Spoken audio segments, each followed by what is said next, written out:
BioShock, Deus Ex, Dead Space. If you're a gamer, I'd be surprised if you never heard about any of these. And those games owe a lot to a game called System Shock 2.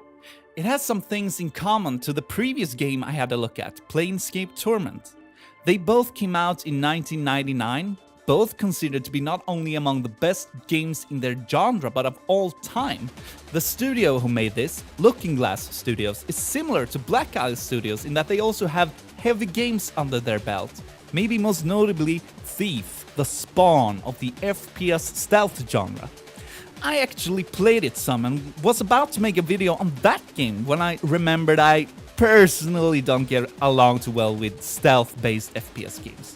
Which, incidentally, there are a ton of these days. But I'm not an aggressive, shoot-everything kind of guy either, at all, just in a sweet spot somewhere in between. Which brings me to the game in question, System Shock 2. It's an FPS, RPG, and survival horror hybrid, set in an alien-like environment on a huge, scary ship. You don't only use weapons to blast your way through, but you have to use your psychic powers and skills like hacking, repairing, and so on. With that said, to understand my sentiment going into this, I'll explain my relation to these three genres. FPS. Don't like them too much, too much stealth shit, and I never found joy in military shooters either. RPGs, love them. That's the best genre, cause Lord of the Rings forever happened when I was a child.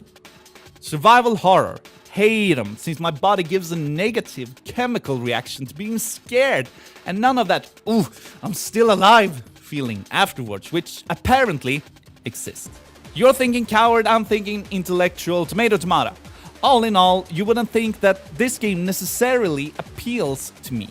And you'd be somewhat right. Luckily, I can tell the difference between a game not catered 100% to my personal taste versus a good quality game, which, as you'll see, this without a doubt is. So, what's the story here? Well, you might be surprised that System Shock 2 has a prequel, cleverly titled System Shock, that came out in 1994 and takes place on a space station where an AI called Shodan takes over and mutates / kills the rest of the crew and wants to destroy Earth as it sees itself as a god. Yada yada yada, you save all mankind. In this title, it's like 40 years later on a different ship, different people, and so on. And you don't have to play the first one to get the plot here, even though it might add some silver lining to it all. Anyway, you're a random soldier who wakes up from a cryogenetic sleep and just so happens to have a lazy plot, amnesia, but is guided through radio by someone named Policio. She tells you she's on deck 4 and tasks you to get there. But first, there's a tutorial and a weird, somewhat non-explanatory way of choosing your starter stats. The tutorial is necessary, albeit a bit uninspired, but it's short and sweet. Then you get to choose between 3 factions, Navy, Marine, or OSA, to cater to your playstyle. Navy is technology and research, Marine is combat, and OSA improves your psychic powers. Not that you know that unless you read it online. I'm guessing I missed a log or sign somewhere, but I was really confused. And then you get to choose between 3 missions, which increases certain stats as a reward. I'm thinking, great, let's start this shit up. I accept the mission and boom, bada bing, I'm back and get to choose between 3 other missions. What? In hindsight, I understand that this is the equivalent of the normally static and boring stats screen, but man, was it confusing without knowing that first. Oh well, like the tutorial, it's not a drag to get through. The ever-present and great RPG quality shines brightly. That of not knowing which stats are important, what they are meant for, or what they mean. You know what to do. Eventually though, the game gets going. Not unlike Planescape, this game puts a heavy emphasis on atmosphere, which the first-person perspective of course enhances a lot. Policio tells you that something has basically wiped out the entire station and everyone there. She only gives you the short version and most of the narrative come from audio logs you pick up from previous, now dead, personnel. This may seem cliché nowadays, but the System Shock games were one of the first to use audio and logs as a way to drive the narrative forward. And the visual storytelling is equally good, if not even better. When you go through all the rooms and corridors, you see the remains of mayhem and chaos. Corpses, blood splatter, messages on the walls, dark imagery. Yeah, did I mention this game is dark? And legitimately fucking terrifying. Not in a cheap jump scare kind of way, but due to the fact that you're on the goddamn edge all the time. You feel genuinely tense. What's behind the next corner in this corridor? What's behind the door? What's on the next floor? Well, and there are things like these. By the way, a lot of the game consists of exploring your way through the maze-like corridors and rooms of this huge ship. Much of the gameplay elements derives from this, but of course, soon enough you start encountering enemies. The combat feels a bit 90s FPS clunky, though nothing game-breaking in my opinion. And you get the choice of using melee weapons, guns, rifles or psychic abilities.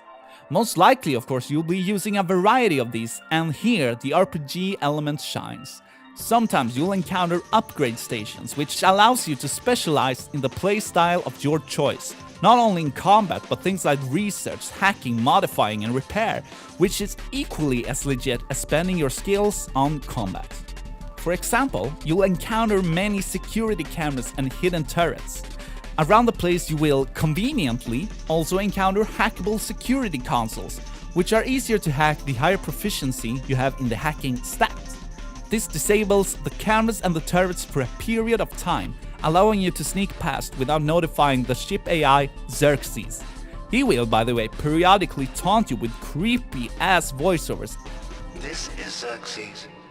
Why do you persist in your loneliness? The music, of course, also plays a big part in giving the game its character. It's an interesting blend of haunting, ambient soundscapes and really 90s The Prodigy-inspired electro tracks. It's awesome. I'm a bit on the fence about the graphics. A part of me feels like the graphic style adds a horror element, especially on the faces. Like, look at that shit, isn't that creepy as hell? But at the same time, the game would really benefit from modern graphics. Sometimes the environments and corridors look like they lack life and detail, which of course is completely understandable considering the time of release. To give an example, I read there's a System Shock 1 remake in the works, and even though the graphics are more primitive on the first one, I think you'd have a hard time arguing it would not benefit from a graphical uplift like this. But anyways, I like to keep these videos short and brief, so what are my final assessments? Well, if you like BioShock or any game like that, I doubt you'd find a better experience. Like being scared?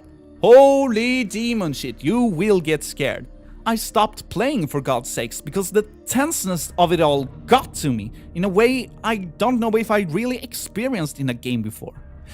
There is, by the way, a space metric ton more to this game and the story. Like you'll hear from everyone, it's seemingly an amazing game. And my sense of fear keeps me from playing it, which should hint you if this game is for you or not.